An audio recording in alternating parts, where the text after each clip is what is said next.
Hey everybody. I was just thinking about how to live life.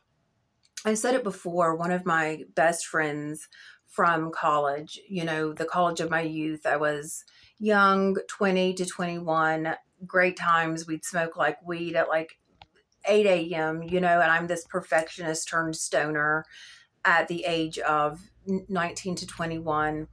There was an innocence to the debauchery. We were living in the dorms, taking bong hits before class. One of those type of female friends, one of my best girlfriends from like this amazing time of youth perfection.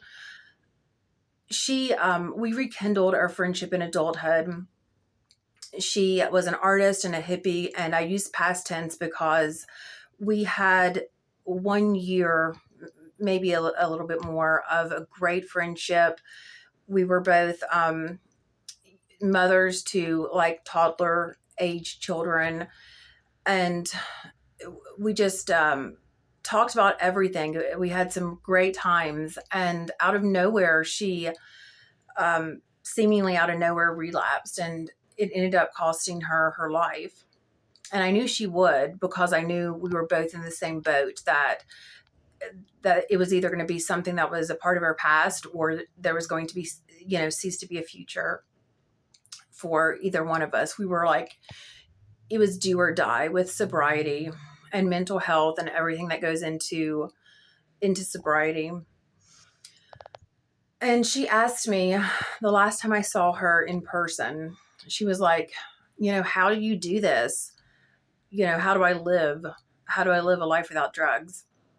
And I've talked about it before because it caught me off guard and it made me mad. I was already frustrated with her because I felt like we were at this place together. And then all of a sudden she just fell back into old habits, and she just wanted to, like, party like a rock star, like we were, 19 and 20 and in the dorms, but we weren't. We had children, and then I was frustrated because I knew that. And that question has kind of haunted me because I didn't know what to say, because I was like, what to do. I mean, you were just doing it this time last year. You know what to do. And I, vented a little bit of my frustration. I said to her, for one thing, you have to like stop glamorizing chaos and stop glamorizing the lifestyle, and stop thinking like, it's fun to like, be like this corporate rebel or whatever. Because it's not glamorous, it's not fun. And like, we knew that. And I knew she knew that. And to see her just like put on her blinders was really disheartening. And, not being able to answer that question like cost her her life, like how to live. It almost cost me my life. It's like the ultimate question.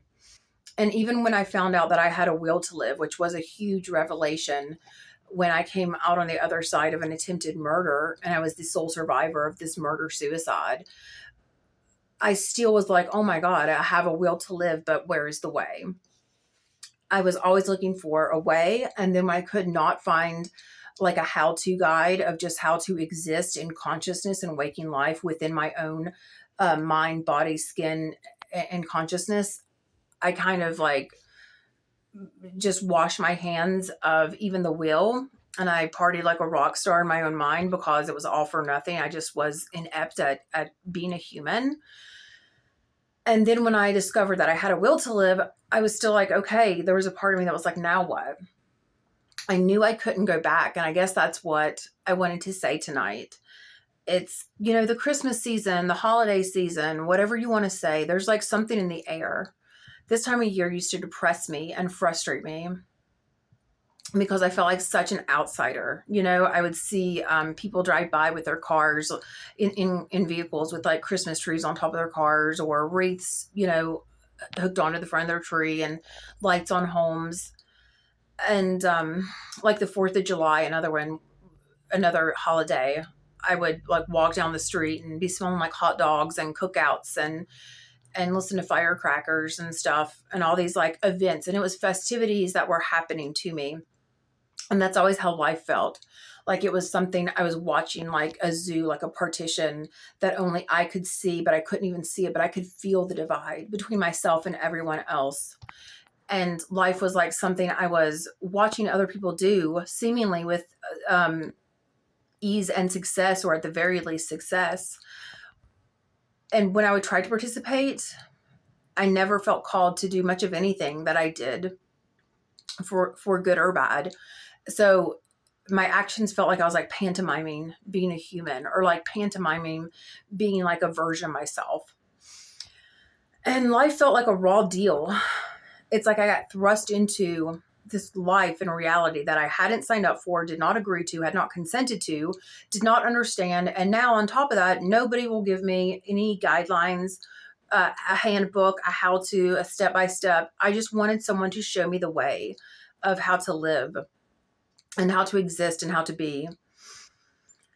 And, as I said before, in summary, I did everything the right way, the proper way, took all the proper steps. And I thought eventually I would like acquiesce or find a groove, ideally. And when I didn't, I just, reality hit me like a ton of bricks. Like, wow, I have to make my own decisions, but I didn't know where to go. And something inside me told me that I couldn't settle. I could not, settle for a compromise of comfort when I hurt so bad inside. So I expressed this hurt with this blasé attitude of self-destructive indifference. And I got really wrapped up in the limerence of my relationships and that kind of like Romeo and Juliet, I will die for you, I will kill for you, you will die for me type. I wanted that obsessive love because passion and chaos substituted love. And it did really well in a pinch. And my life was in a pinch. It was constant chaos. But all that external chaos was just a reflection, as pain is, that the outside's just a reflection of the inside. And so all the pain and the chaos, it was just a reflection of me like screaming out, like, how do I do this? How do I live? And, I was in my late 30s, and one of my best friends is asking me how. And it was frustrating, like I said, because it's like I felt like she understood all those things that it's kind of hard to almost articulate, because there's no such thing as a step-by-step or a how-to guide.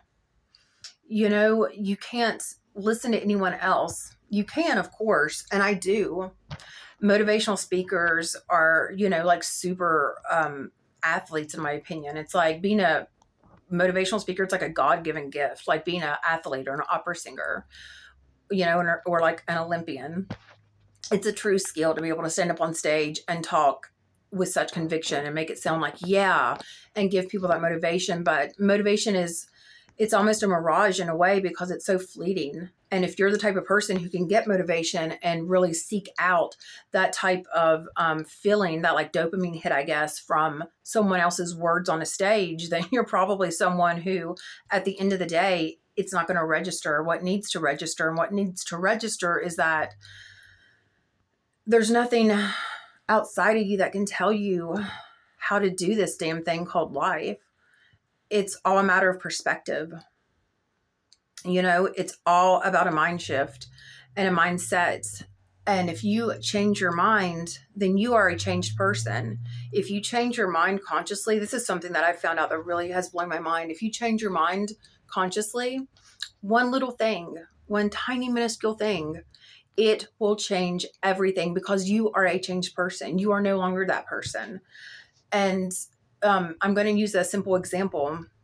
It seems silly, or, diet, exercise, eating healthy. I could not do it. And so I forced myself into to acquire these eating habits. And that included making vegan ranch dressing out of cashews. And when I make vegan ranch dressing, I do it about once a month, and I put it in my little mason jar. I just feel like, I have arrived, because I consciously changed one thing. And that, just consciously make a decision. That's the bottom line. Consciously make a decision to do something that you want to do. Because the bottom line of all of it is that we do not have to, I do not have to, you do not have to, like, live with this pain and this weight If you live in the future, it's anxiety. Trust me, I know. If you live in the past, it's depression. Like Eckhart Tolle says, the power of now, this moment.